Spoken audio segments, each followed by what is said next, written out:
Y ahí creo que estamos. Podríamos decir, hablando de espacio público, que esta imagen puede llegar a condensar un poco los valores a los que un espacio público debería apuntar, sostener, promover. Una masiva apropiación de los lugares con un equipamiento, unas instalaciones que predispongan a eso, que lo faciliten. En este caso podemos hacer mención al arbolado, la luz, en este particular momento de una noche calurosa sobre las costas, integrando el tejido urbano con el paisaje fluvial, una imagen que en estos momentos nos erizan la piel emotivamente porque, bueno, son prácticas que no podemos llevar adelante. Y sobre esto, que es inevitable también hacer una reflexión que haremos, o por lo menos sentaremos un poco algunas cuestiones para abrir un debate que no sabemos cómo, cuándo, de qué manera vamos a ir resolviendo las cuestiones que nos están interpelando, ¿no? como sociedad actualmente. Pero bueno, antes de eso, y conteniendo un poco, ¿no? esa motivación, vamos a tratar de hacer una genealogía, ¿no? de estos significados del espacio público para desembocar en esta complejidad contemporánea que tenemos estos días, ¿no? Hay una forma de definirlo a esta complejidad que hacíamos alusión, a estos bloques de contenidos que apuntan a los significados, o si se quiere, a los elementos inmateriales que van a dar significado y sentido a la materialidad del espacio común, espacio público. Una forma de hacerlo, esto lo hace Adrián Gorelick, echa mano fuertemente a esta definición.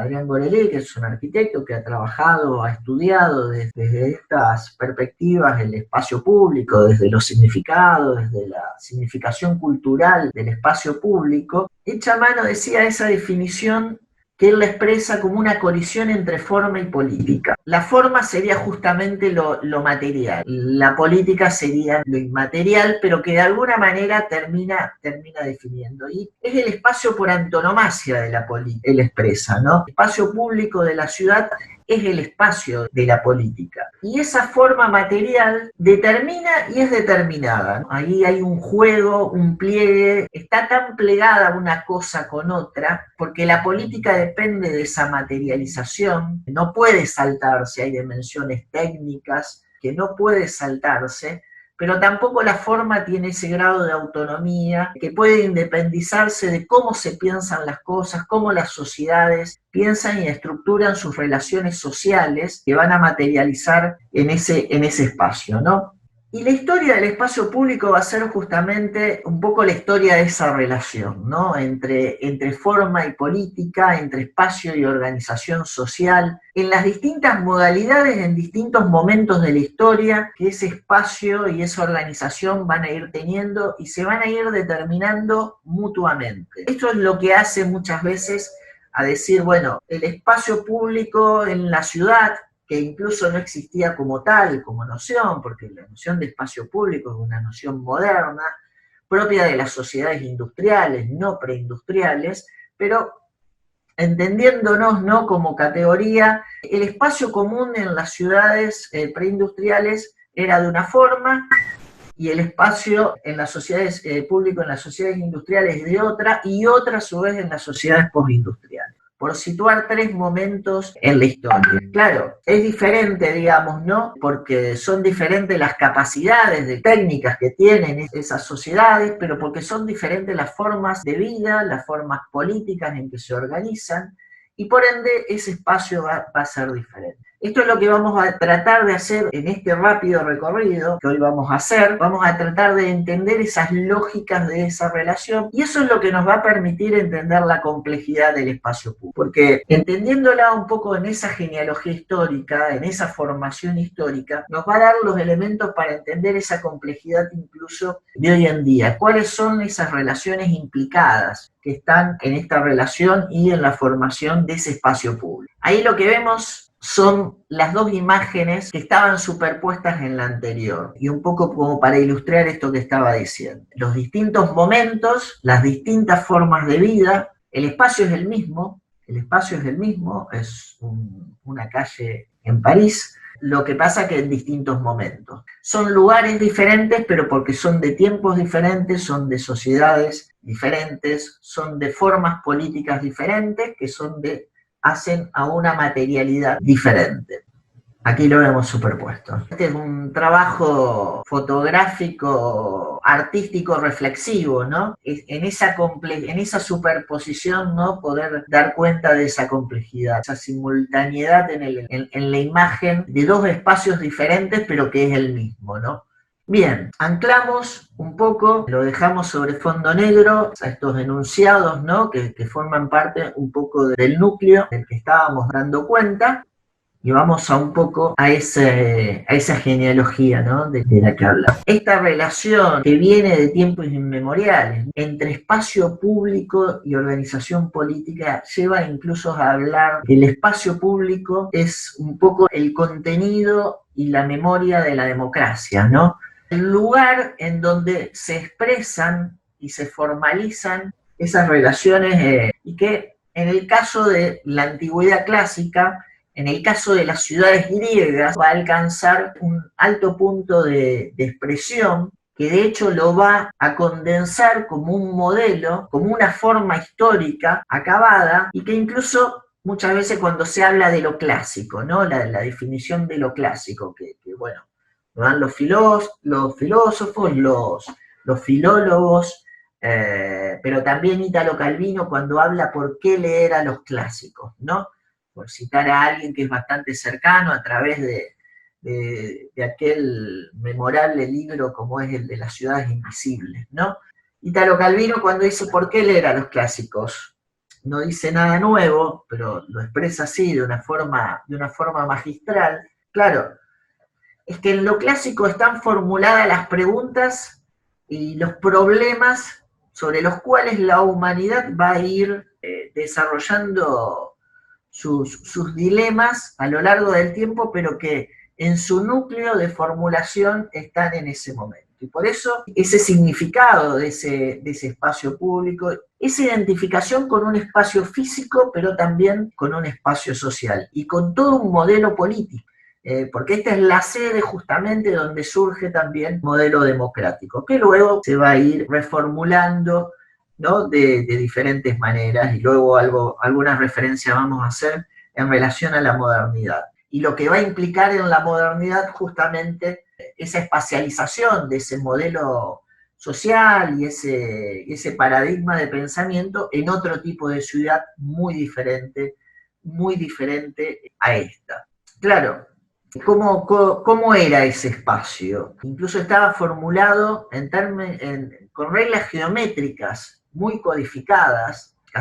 El caso de los tratados va a ser justamente el instrumento, casi podríamos decir disciplinar, o de quienes se dedicaban a pensar y a construir las ciudades, casi se podría decir la herramienta de trabajo, no disciplinar porque no existían las disciplinas, eso también es moderno, pero sí de quienes estaban abocados a esto, definían y condensaban un conjunto de reglas. Bueno, todo lo que sabemos alrededor de la arquitectura clásica, las relaciones, las proporciones, pero que eran geométricas, eran matemáticas, pero que de alguna manera estaban basadas en cosmovisiones, justamente en cosmovisiones, visiones de mundo que tenían y que hacían referencia a cómo entender las relaciones entre los distintos individuos y que adquirían esa formalidad, un poco como vemos en la imagen de abajo, en la parte inferior y a la derecha, la de arriba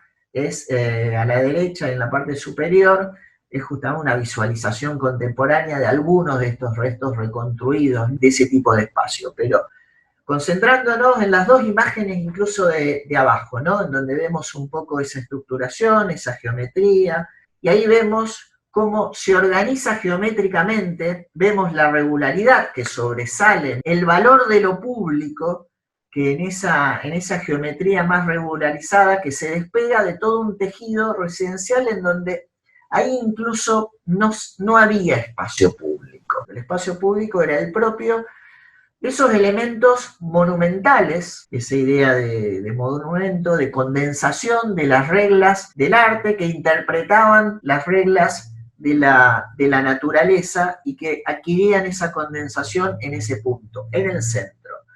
Lógicamente eran ciudades acotadas en cuanto a número de habitantes, de individuos que la habitaban, de población, y que en ese punto, que era el lugar de encuentro y de reunión de todos de quienes habitaban esa polis. Luego estaba lo de los templos más alejados, donde habitaban los dioses, esa era otra cuestión y que de hecho ahí se alcanza a ver, ¿no? También referenciar en las imágenes. Pero este era el espacio público, este era el modelo de formalización en donde esas reglas geométricas y esa materialización en ese monumento, en esa monumentalización de ese espacio, era el condensador de esos valores y ese lugar de encuentro entre forma física y organización política.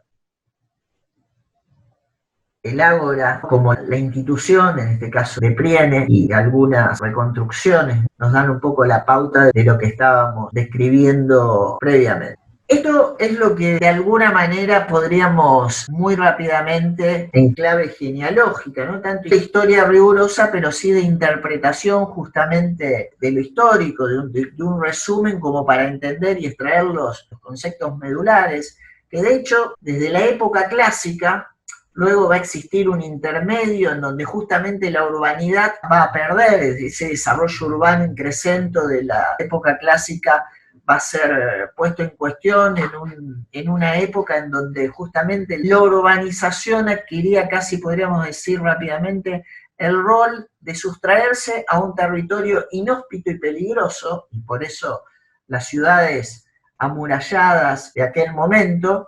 La urbanidad va a adquirir casi, podríamos decir, un momento de suspensión, una pervivencia de aquellos valores, pero que bueno, ya luego con el Renacimiento y a partir principalmente del desarrollo comercial que va a implicar en esa época, empieza a darse un incipiente desarrollo urbano, pero el momento de quiebre y de formulación de una nueva etapa va a ser justamente el de la industrialización. Esto ya lo venimos desde introducción, también ponemos mucho énfasis en esta, igual a como estamos queriendo enfocar el espacio público, no es nomás la emergencia de una nueva tecnología lo que va a determinar que la máquina de vapor despliegue un proceso de cambio, como es el de la industrialización. Es verdad, y esto es necesario también, pero también tuvo que haber un reordenamiento en las formas políticas, un cambio y una revolución en los sistemas de pensamiento, en entender el mundo de otra manera, en cambiar la cosmovisión que llamamos moderna, ¿no? Y una reorganización de los sistemas económicos y políticos. Es decir, son cambios que se dan en muchos aspectos. Ahora, lo que también podemos decir es que todos esos cambios en los sistemas de pensamientos, en el incremento del avance científico, el cambio en las ideas, el cambio en los sistemas políticos y económicos, podríamos decir que se van a condensar también en la forma urbana.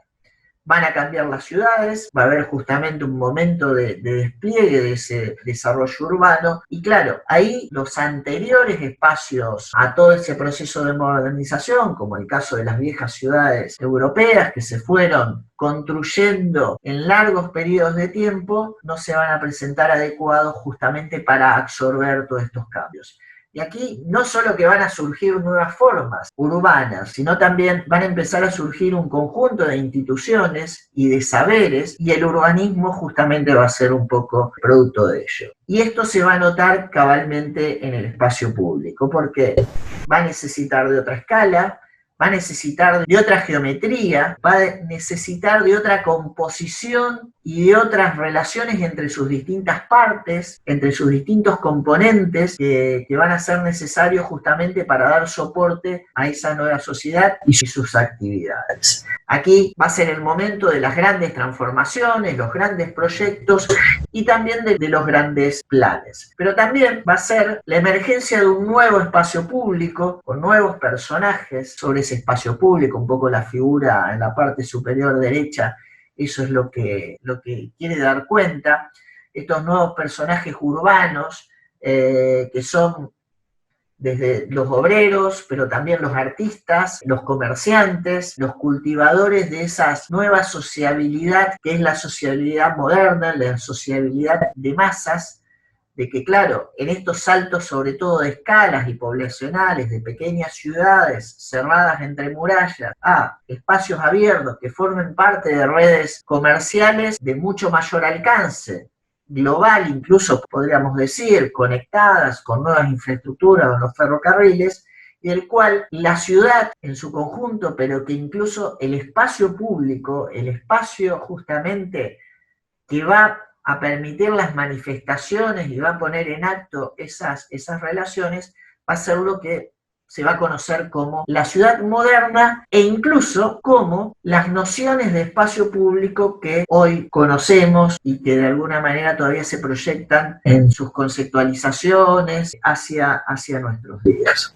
Bien, sobre esos tejidos, y esto es lo que vemos en negro, ¿no? La intervención de París, lo de Hauman, esto que bueno, ya lo conocemos, pero es justamente generar otro espacio público, otra trama de relaciones, en donde se van a incorporar distintos componentes que van a ser los equipamientos, los propios de una sociedad y las instituciones nuevas de esa sociedad moderna, y que había que ponerlos en relación con otros espacios, de otros calibres, de otro carácter y de otro significado. Esto era algo que de alguna manera ya venía siéndose planteado, y para seguir en el mismo ejemplo, estamos viendo el de París, es justamente como para ver sobre ese mismo espacio, que es el mismo, es la misma ciudad, París, pero cómo se van readaptando y reajustando ese espacio de otra manera, con otra formalización, porque es otra la sociedad que de alguna manera tiene lugar y construye justamente ese espacio. Esto es previo, ¿no? Claro, el plan general de París, el plan de los artistas que se va a dar en el siglo XVIII, va a ser prerevolucionario, anterior a la Revolución Francesa, pero ya hay una pulsión justamente a darle otra escala. En este caso, claro, para venerar a la autoridad, podríamos decir, ¿no? Para la gloria del rey, que no va a ser quien va a gobernar justamente el proceso de modernización, porque claro, en 1789 ocurre la Revolución Francesa y la instauración de una nueva organización política basada en las ideas republicanas propias del iluminismo. Aquí vamos justamente viendo, y aquí sí podríamos incluir lo que algunos llaman un paso de la ciudad del monumento a la ciudad máquina. Porque si esto estaba pensado justamente desde una monumentalidad, en formalizar esos espacios a partir de esas reglas, de esas relaciones geométricas que apuntaban a figuras más regulares, fíjense la forma de las plazas, ¿no? Ir generando en ese tejido otras escalas, pero siempre en base a figuras que nos remiten a figuras regulares de la geometría, la intervención que vamos a ver posteriormente, en el caso de Haussmann, no van a remitir a esas más regulares. Fíjense la forma. Quedémonos con esto, ¿no? Este paso de esa ciudad monumento, esa identificación del espacio público con siempre en base a figuras uno nuevo propio de la sociedad industrial, que ahora incluso vamos a desarrollar cómo se va a ir formalizando en ese espacio. La idea de alguna manera también va a ser algo de cómo organizar esa nueva sociedad, va a quedar expresada en el caso de la nueva ciudad de Barcelona, también que conocemos.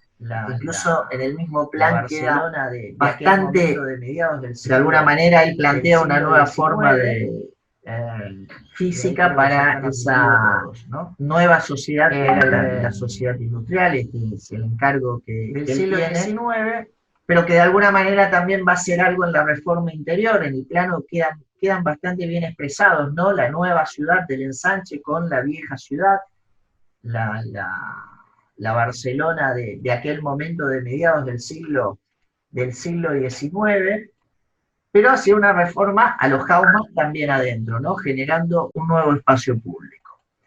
Volviendo a París, y para ilustrar, ¿no?, estas dos escalas que van a tener de dos espacios bien diferenciados, ¿no? Las pequeñas calles de aquel tejido construido parcela a parcela y a lo largo de extensos siglos a un nuevo espacio público, como van a ser esos grandes corredores, esos grandes bulevares, con otro tejido, con otra edificación, con otros mecanismos, principalmente con otra escala que va a permitir otro tipo de relaciones. Creo que esto es bastante elocuente entre un espacio público como el que vemos en la imagen de la izquierda con el que vemos en la derecha. Podríamos decir que pueden sintetizar justamente dos tipos de sociedades, dos tipos de espacios materiales, dos tipos de corporeidad del espacio, con dos tipos, ¿no?, de sociedades. Aquí hay muchos siglos de historia de la humanidad que quedan condensados en estos dos espacios diferentes. Y que de alguna manera formaba parte de estructurar esa nueva formación urbana, que incluso van a empezar a tener otros nombres, el de grandes ciudades, la sociología alemana lo va a llamar las grandes ciudades, otros lo van a llamar metrópolis, rescatando un término que ya existía, pero que aquí en estos momentos va a adquirir otro significado. Y claro, ese espacio público va a ser el que justamente va a estructurar esas nuevas formaciones urbanas, que va a tener otra geometría, otra escala, que va a poner en relación otro tipo de componentes, y esto va a ser clave para la constitución, ¿no?, del espacio público. Porque el espacio abierto, que va a haber que recuperar, ya al tener otra escala, el ambiente se había hecho mucho más artificial, se había justamente artificializado, se había desprendido de la naturaleza, porque ya empezaba a quedar no tan próxima, más lejos, entonces van a aparecer los parques, la cuestión del espacio verde, en ese proceso acelerado de urbanización y de construcción, y que va a formar estos extensos entornos urbanos. Pero también otro tipo de instituciones que van a tener que ver con ese funcionamiento, ¿no?, de esa sociedad moderna. La escuela, el mercado, la administración del Estado, el Estado moderno, los espacios de cultura y de sociabilidad como son los teatros, los lugares de ocio, y que había que justamente se iban instalando en distintas partes del territorio y que un espacio público va a intentar recomponer en esas relaciones, ¿no? Y que van a ser estos grandes corredores que de alguna manera va a quedar emblematizado en el modelo parisino de Haussmann, porque de alguna de las realizaciones tuvieron una gran escala y de alguna manera necesitaban justamente de otro tipo de espacio, ponerlos próximos, y va a generar ese sistema, ¿no?, que, como decía, va a quedar condensado, sistematizado por esa capacidad de realización, por ese ajuste de gestión que tuvo en París, pero que va a ser replicado en un montón de otras ciudades.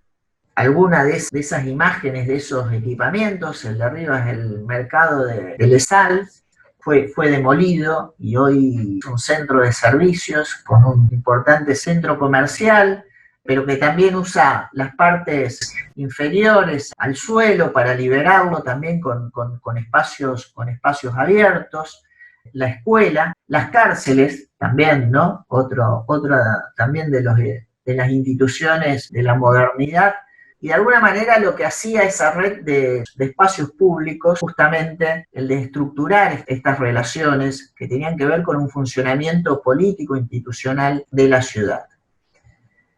Todo lo que se habló sobre ese nuevo espacio público, el escaparate, el caso de Benjamin va a ser el autor más emblemático, que más va a teorizar y reflexionar sobre esa nueva vida pública, esa vida moderna, ajetreada, que era sugestiva porque quedaban diluidas justamente las jerarquías, todos aparecían casi aleatoriamente, la geometría, incluso la regularidad, se iba ablandando. Si algo había hecho justamente la operación de Haussmann era solamente generar una geometría básica para que luego las relaciones y los individuos se den su propio lugar en el espacio, con el incremento justamente de esas relaciones y esa sociabilidad iba a generar innumerables actividades y lo que hoy podríamos llamar casi los espectáculos de masas, la muchedumbre moderna, ¿no? Que va a ser justamente el sujeto que va a dar vida y va a plantear la necesidad de esos espacios.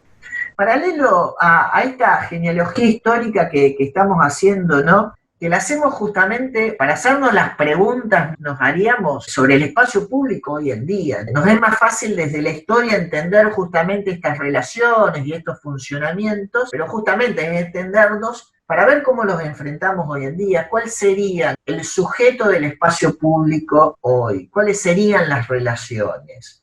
Sobre esto hay muchos debates porque, bueno, han cambiado las formas, las demandas, las necesidades, las formas sociales. Entonces, claro, los espacios también se tienen que ir redactando. Muchas veces la materialidad de esos espacios tiene una pervivencia y una dureza que no permite esa adaptación tan inmediata. Y ahí justamente está nuestra labor, ¿no?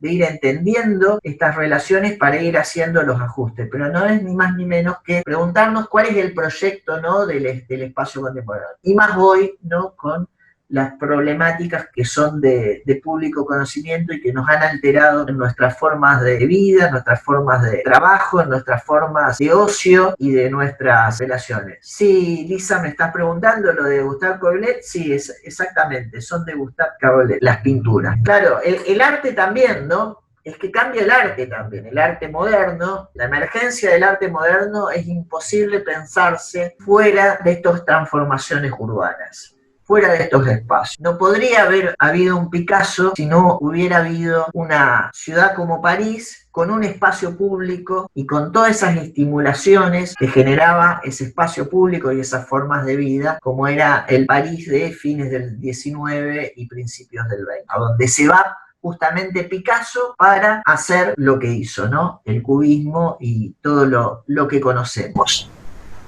Ahora, esto que está relatado muy rápidamente, hay una gran complejidad. Miren si será tal esa complejidad que dio lugar a la generación de una disciplina, o lo que pretendía ser una disciplina. En ese momento incluso se planteaba como ciencia. Cerdá lo va a plantear al urbanismo como justamente una ciencia. Pero claro, porque puede sonar muy rápido decir, bueno, hacemos grandes corredores, como los bulevares parisinos, ampliamos el espacio, le damos otro calibre, otra geometría, vinculamos las plazas, los teatros, en el caso del Boulevard de la Ópera que vemos ahí, con el Teatro Francés, y la ópera en cada uno de los extremos, con las plazas. Pero claro, había una ciudad, había construcción. Imagínense lo que esto implicaba, demoler, pero claro, tenían propiedades. ¿Quién se hacía cargo de estos gastos, de estos recursos que eran necesarios para llevar adelante estas obras? Ahí lo que muestra la figura, ¿no? Entre el viejo espacio y el nuevo espacio. La ciudad preindustrial y la ciudad industrial. La ciudad de los tejidos y los pequeños y singulares monumentos a esta formación urbana extendida de gran escala, cuyo sujeto eran esas masas urbanas y que necesitaban esos espacios. Claro, el urbanismo se va a plantear en términos de composición formal, en términos de relaciones geométricas, proporciones físicas, pero también en términos de relaciones políticas y de nuevos instrumentos. El caso de la expropiación justamente nace en estos momentos que se necesitan esas grandes transformaciones. Hay que expropiar, hay que pagar a quienes habitan esos lugares y tienen esas propiedades por la figura del interés público. La ciudad es una cuestión de interés público. Se debe adecuar la ciudad para poder desarrollar sus actividades, para poder dar riendas a todas esas energías que van a ser canalizadas en un sistema productivo, el sistema industrial. Entonces, esa figura de expropiación, que es un instrumento, es una herramienta que va a tener el urbanismo y que justamente va a tener su origen, ¿no?, en este momento. Claro, ¿de dónde salen esos recursos? Es el Estado moderno en formación que justamente tiene que intervenir para liderar estos procesos de reorganización que no pueden ser llevados adelante espontáneamente o por libres acuerdos de individuos, sino que esos acuerdos deben ser sistematizados justamente deben ser organizados para poder ser operativamente llevados adelante, ¿no? Aquí el urbanismo, los saberes que van a tener que estar atentos a las cuestiones que entendemos más inmediatas, nuestras propias, como son las relaciones geométricas y formales, pero también a justamente a estas formas de gestión para que puedan ser llevados adelante. Pero que también tenían que ver con otras dimensiones, con otras cuestiones. No solo había que generar grandes corredores porque se necesitaba ese espacio para esa sociabilidad y para esas relaciones entre los distintos individuos que habitaban, ¿no?, esas ciudades, sino que también había necesidades infraestructurales, digamos, ¿no? Y también ese trazado de esa red pública que iba por arriba, el de los bulevares, el del escaparate, ¿no? Como decía Benjamin, las vidrieras, los negocios, la mercancía, los deseos, también tenía que ver con estos otros aspectos, ¿no?, que van por abajo y que son incluso los más caros, podríamos decir, lo que más recursos se llevan. A tal punto que, claro, la industria del turismo hoy en día, aunque algunos experimentos ya está viendo en este sentido, el que voy a hacer referencia ahora, pero en su momento el turismo iba por arriba también de los bulevares Paredes, pero también visitaba justamente estos otros lugares de las infraestructuras, las mismísimas cloacas, ¿no? Había que llevar el agua limpia y había que sacar el agua sucia. La proeza técnica que esto significaba, el adelanto, la idea de progreso hacía que la gente hasta visite estos espacios, ¿no? Entonces, había que generar esa red, como decía, de espacios públicos, pero que también estaban acompañadas de esta red técnica que de alguna manera permitía y posibilitaba ese uso de ese espacio público. Claro, acá estamos viendo entonces la complejidad de la calle, ¿no? La complejidad del espacio público, porque es el tejido, es el darle un calibre y una escala adecuadas para esas relaciones sociales, pero también esta dimensión técnica, esta necesidad de poder tener los elementos para que esto funcione adecuadamente. Incluso lo higiénico, ¿no? La higiene, el higienismo, otro tema que vuelve con la problemática actual a ponerse en cuestión, también hacía mucho, porque claro, los tejidos con la sobrepoblación de esos viejos tejidos medievales, aparecían también las enfermedades, ¿no? Otra de las cosas que van a aparecer, claro, era esa necesidad de transformación, incluso que llegó a la apoteosis en el siglo XX, cuando este modelo se radicaliza en forma extrema a los planteos funcionalistas, pero que ya se van a empezar en el mismo siglo XIX, en ese momento de París, a plantearse. Esa gran transformación estaba destruyendo las construcciones históricas, las construcciones que se habían hecho en base a siglos. Pensemos en las catedrales, ¿no?, que se fueron construyendo paulatinamente, la mismísima Notre Dame, para citarla de París. No es que hubo un proyecto y lo ejecutó. El arquitecto que en su vida desarrolló el proyecto. Fueron varios que durante siglos fueron acumulando una participación para dar esa forma a esos monumentos y que iban a ser derribados. Otra de las figuras que va a aparecer, el patrimonio, ¿no? Y esto que va a ser un ida y vuelta, ¿no? Porque estos debates los vamos a tener también durante el siglo XX y de diferente manera y con diferentes posiciones, ¿no? Algunos más a favor, otros más en contra y en diferentes momentos. Pero que bueno, va a emerger, pero que el patrimonio también va a ser fundamental para la identificación de la gente, de los individuos, con sus construcciones, sus significados, sus historias, y que va a ser justamente lo que va a alimentar esa idea de espacio público también, porque son justamente las dimensiones que conforman, ¿no?, esa idea de espacio público en sentido físico, pero también en sentido y significado social. Podríamos ahora hablar de otra etapa, que algunos categorizan como post-industrial. Yo había hecho una referencia muy rápida a esta noción de monumento, a esta noción de ciudad máquina, pero concretamente hay un antropólogo, Enaf, justamente, que después incluso es interesantísimo, ¿no?, por la historia, casi podríamos decir intelectual, de este antropólogo francés, porque luego de estar por Asia, por África, ¿no?, como antropólogo, estudiando las sociedades alejadas justamente de todos estos procesos de de modernización, alejada geográficamente, pero también en el tiempo, se dio cuenta que él estaba buscando las preguntas que estaban contenidas justamente en las configuraciones de la ciudad. Entonces va a tener un libro que se va a llamar La ciudad que viene, y que justamente establece estas tres caracterizaciones. Él va a hablar de la ciudad monumento, la ciudad máquina, la ciudad monumento, la que veíamos, ¿no?, emblematizada en Grecia, ¿no? Nosotros montamos el recorrido en esa lectura que él hace antropológica, nosotros le ponemos la forma física. La ciudad máquina es la ciudad de la industria, justamente los valores de la máquina, del funcionalismo, el utilitarismo, y él va a hablar de una tercera etapa que es la ciudad de la información, esto que también el sociólogo Manuel Castel también ha identificado. Claro, ¿cuál sería la París? Y este es un esquema de Manuel Castel, justamente en la ciudad informacional, que es una de sus obras. Si a París la veíamos como la veíamos, la estuvimos recorriendo para identificar justamente ese periodo de ciudad máquina, ¿cuál sería la imagen o el mapa del París de las redes? Que ya no son las de las infraestructuras, las del alcantarillado, la de los bulevares con los teatros y los comercios y la mercancía y las masas urbanas, sino el de estas nuevas relaciones que un poco serían las contemporáneas, y para lo cual todavía no tenemos una imagen tan condensadora como la de aquellos periodos, porque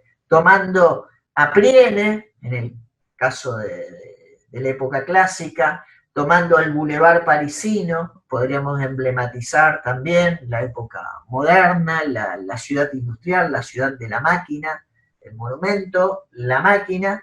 ¿Cuál es la imagen o cuál es el espacio público o la imagen de ese espacio público, de estas ingentes relaciones que estamos teniendo en espacios diferentes como pueden ser el espacio virtual, donde de alguna manera se generan los significados, los valores, las ideas, y sobre el gran debate que hay alrededor de eso? ¿Qué relación tiene ese espacio virtual con el espacio material de la ciudad? Hay un artículo también en internet muy interesante de Roberto Fernández, el arquitecto, el que trabaja en urbanismo, en historia de la arquitectura, que habla, ¿no?, entre la corporeidad y lo informacional. Esta relación entre lo material y lo inmaterial de alguna manera vuelve a ser uno de los temas que también vuelve a estar presente en el debate actual de las ciudades. Ahora,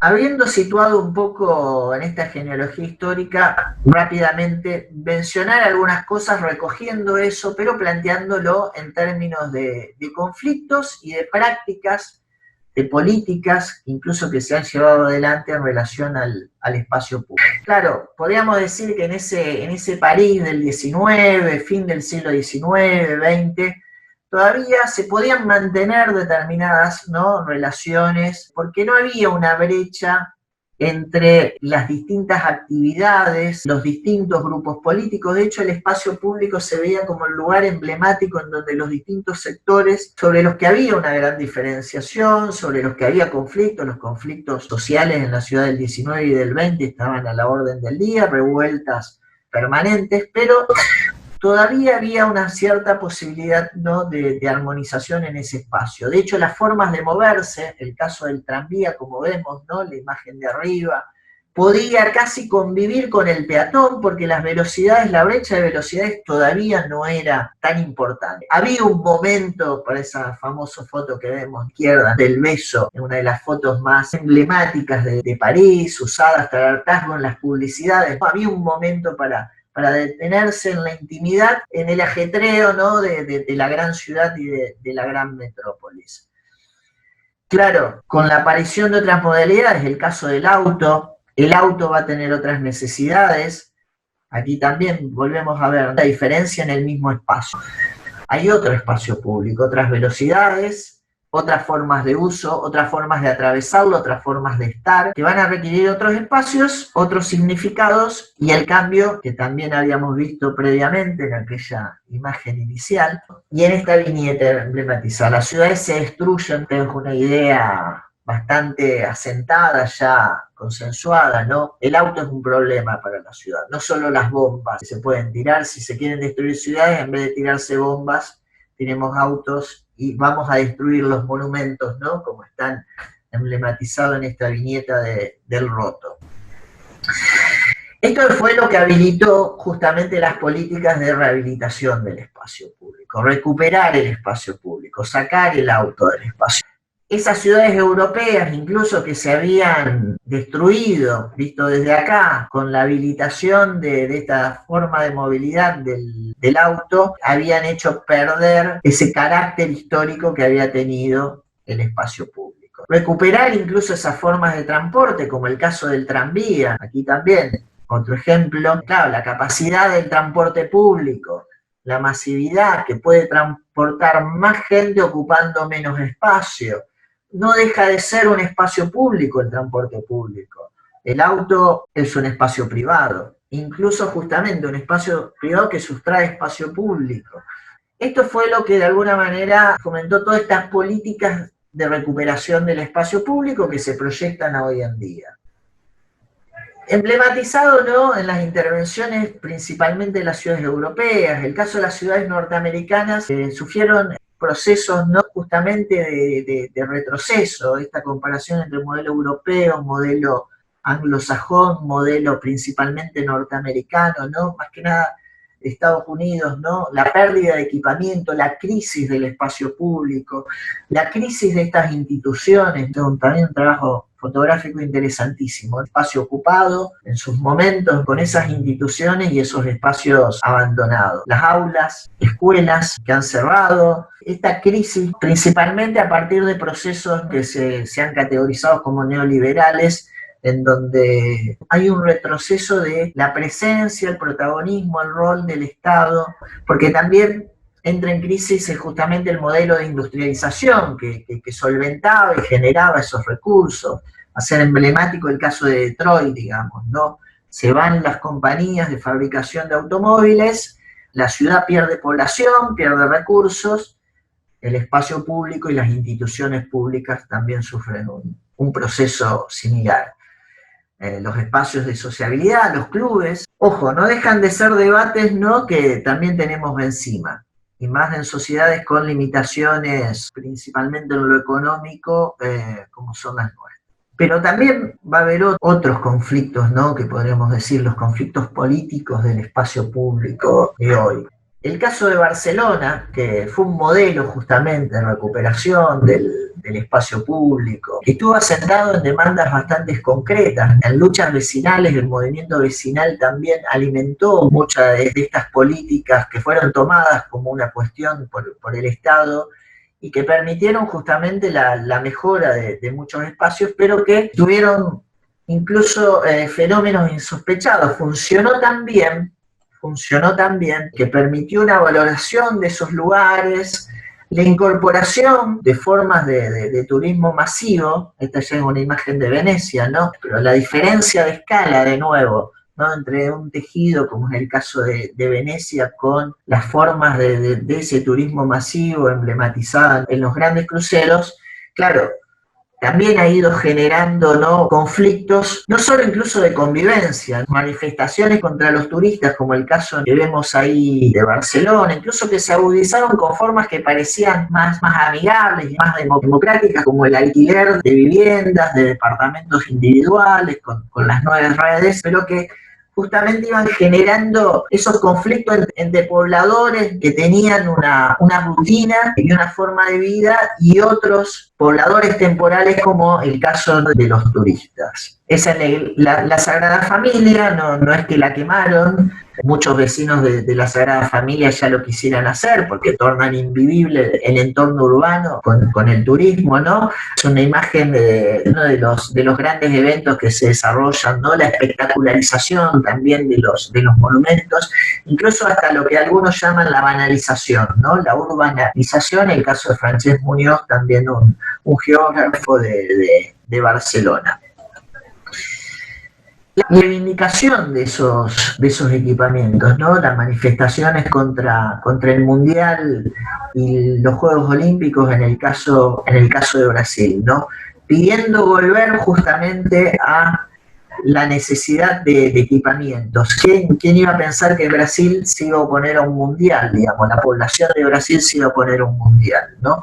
Pero, pero claro, estos déficits que cada vez son más evidentes en las ciudades han despertado todo un malestar de nueva demanda sobre nuevos equipamientos, nuevos espacios públicos, volver a una redistribución 2013, 2014, alrededor de los eventos que se organizaron, que fue también todo un tipo de urbanismo, toda una propuesta de transformar las ciudades a partir de la organización de eventos que justamente permitía una mayor infraestructuración, volver a generar recursos para que la ciudad pueda hacer inversión en infraestructuras, principalmente de conexión, de instalaciones, y que bueno, esto le iba a permitir, ¿no?, generar esos recursos y readecuar esa red de espacios públicos y esa red de instalaciones, ¿no?, para adecuarlas más a la contemporaneidad. Esto es lo que se pone un poco en crisis, claro, en Brasil, ¿no? Porque claro, ese modelo termina quedando tan ajustado que solo van a quedar los beneficios justamente para los organizadores y no tanto para la ciudad. En esto Barcelona había sido emblemática también en relación a ese modelo con las Olimpiadas que había organizado en el 92. De hecho, había resituado, ¿no?, los Juegos Olímpicos como un evento masivo, internacional, que no lo eran, y que había permitido una transformación de la ciudad. Pero otra cosa ya va a ser todo el siglo XXI, en el caso del 2014 y 2016, que fueron los eventos, tanto Juegos Olímpicos y Mundial, en el caso de las ciudades en Brasil. Una ilustración está más cercana, ¿no?, pero como para... Me parece interesante porque creo que da bastante cuenta, ¿no? Podemos tener el icono, podemos tener el edificio, ¿no?, como es el caso del Cabildo. Esto es una reconstrucción del Cabildo en San Luis. Generar un parque temático, claro, no es lo mismo a generar un espacio público, ¿no? Y esto, a este Cabildo y a esta pirámide le falta la plaza, ¿no? Le falta a la gente en estos días que vamos a conmemorar justamente la fiesta de mayo, los eventos históricos alrededor de lo que va a ser la formación de nuestra república, queda emblematizado. Incluso si uno entra al Cabildo, entra cierta atmósfera que lo puede remitir a aquellos tiempos, pero sale a la galería y no ve la plaza, es una imagen espeluznante, ¿no? Bien. Un poco nomás una mención rápidamente, pero toda esta conflictividad alrededor del espacio público, que hacíamos referencia, a ver, generando reacciones, movilizaciones, incluso desde la misma ciudadanía, ya no solo de los urbanistas, sino desde la misma ciudadanía, plantearse, ¿no?, la figura del vecino, del residente, ocupándose de cómo reapropiarse, cómo ordenar, cómo sostener esa vitalidad del espacio público, porque forma, de hecho esto también está tomado, ¿no?, movimientos civiles, el caso del placemaker, pero que también incluso van a ser emprendimientos desde la actividad privada. En muchos lugares ya existen organizaciones entre lo civil y lo gubernamental que van a tomar referencia a esto, un conjunto incluso de investigaciones o grupos universitarios, ¿no?, para promover justamente esos usos, generar nuevos usos, el nuevo vínculo incluso con la naturaleza, la producción de alimentos, las huertas dentro del mismo barrio, en fin. Toda una dinámica, todo un mundo que necesariamente debemos explorar, que forman parte justamente de la problemática de ese espacio público. Podríamos decir, bueno, ¿qué referencia ante todo esto que es bastante, ¿no?, sobre lo que hay que volver, digamos, acá meramente queda presentado, ¿no?, pero ¿qué referencia un poco podríamos tener, ¿no? Habría tres libros o tres autores, ¿no? Estos son apenas uno de sus producciones, pero el caso de él, el caso de Borja y el caso de Manuel Delgado, ¿no? Un poco plantean esta relación entre forma física y sociedad desde distintos lugares, con distintos roles, ¿no? Creo que cada uno desde su lugar hace su aporte. Ya bien lo conocemos, claro, alguien preocupado y con esta compulsión para intervenir en esas mejoras del espacio público nos nutre de un conjunto de herramientas de observación, pero también de prácticas de intervención bastante ajustadas.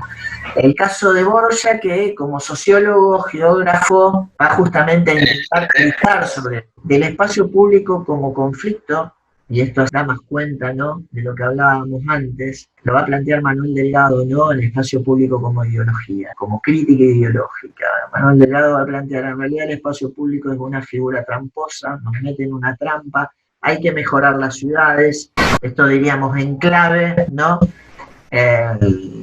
en línea a las manifestaciones que hacíamos referencia en Brasil, ¿no?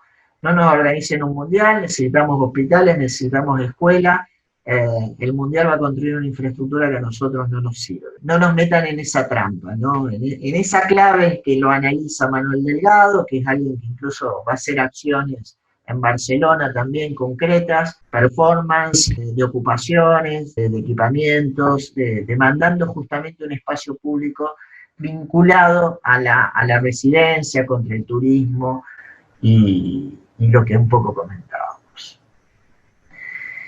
Por eso son 3 autores a los que hay mucho material de los 3 en internet.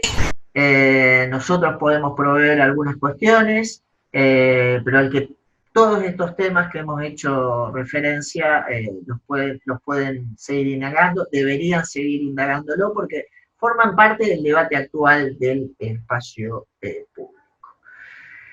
Un poco para cerrar lo que hoy nos toca, ¿no?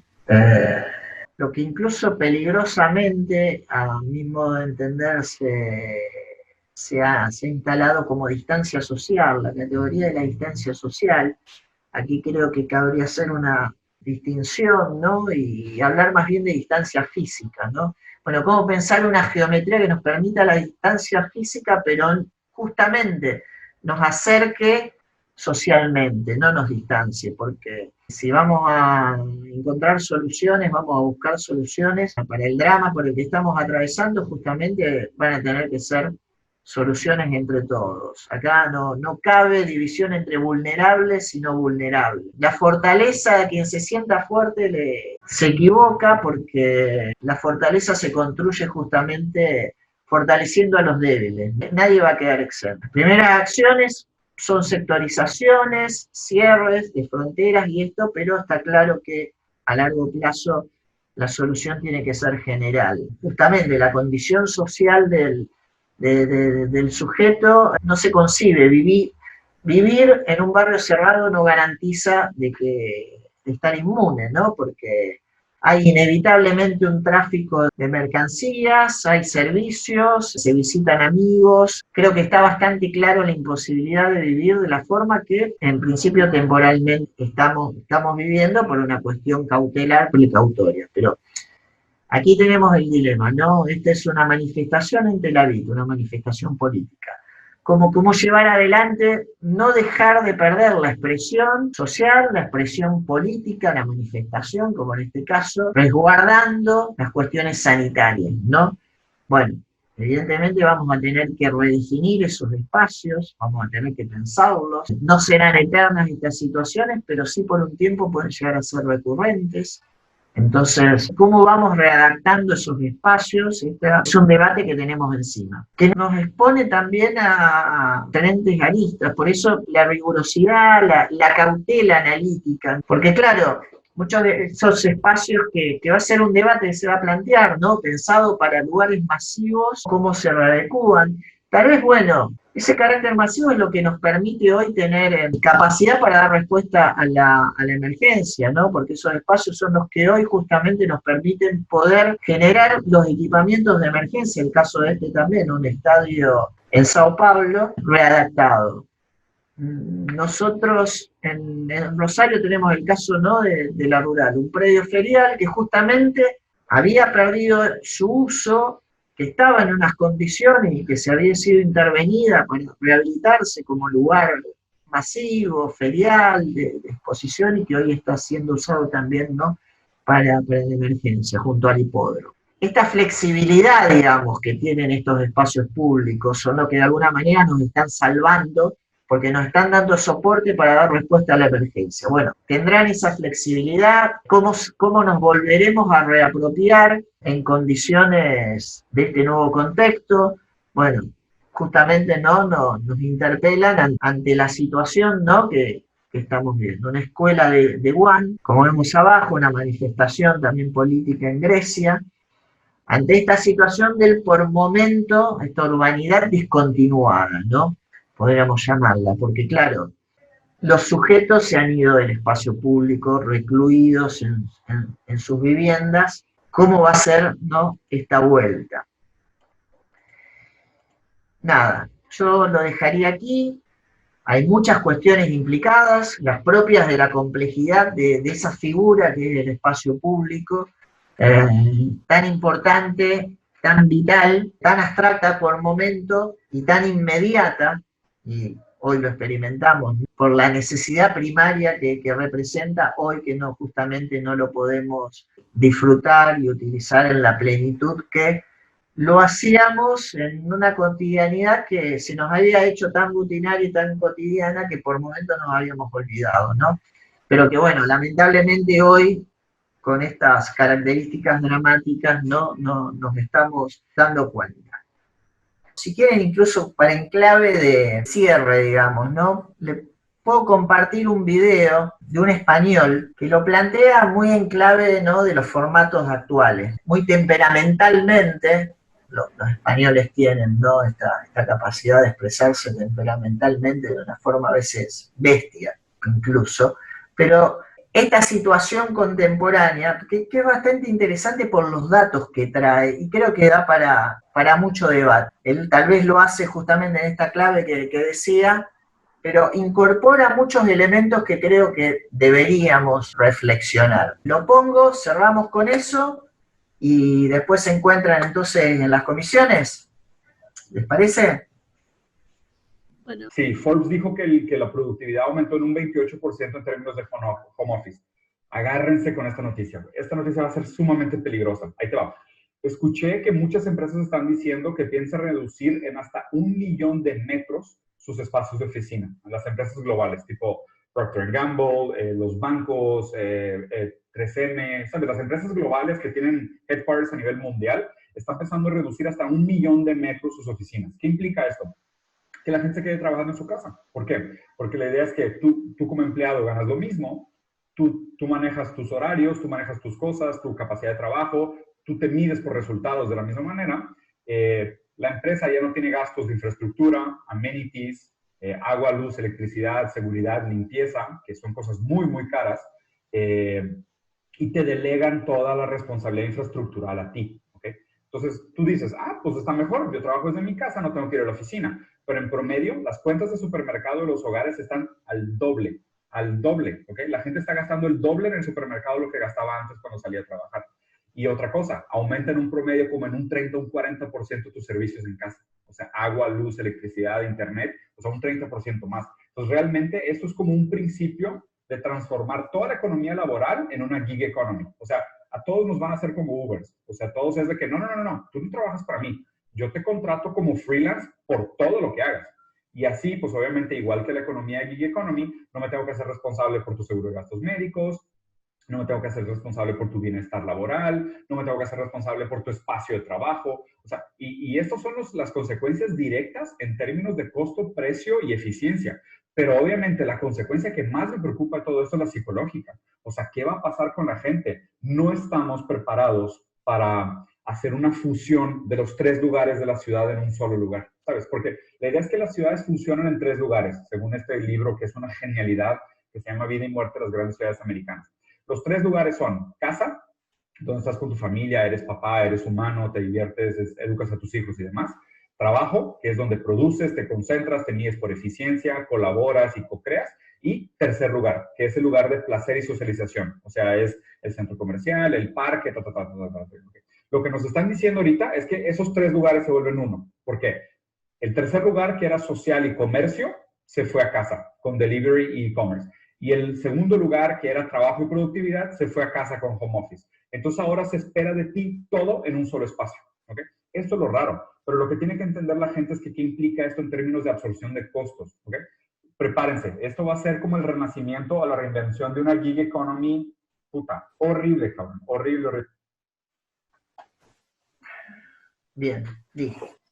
Creo que hay que matizar algunas cosas. Es verdad que aumentó la productividad laboral en un principio, pero ahora está cayendo. Esta es la evaluación que se está haciendo, porque un poco por lo que plantea la gente, no estamos preparados para estar tan aislados, digamos, ¿no?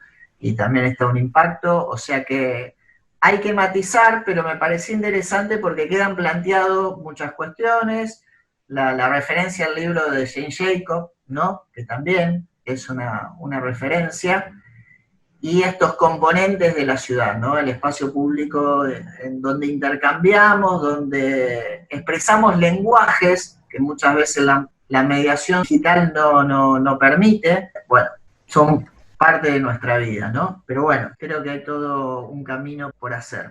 Esperemos estar a la altura. Lo último, traten de volver incluso sobre algunas referencias porque vamos a seguir con las clases de espacio público, ¿no? Así que es importante que estos temas los volvamos a debatir.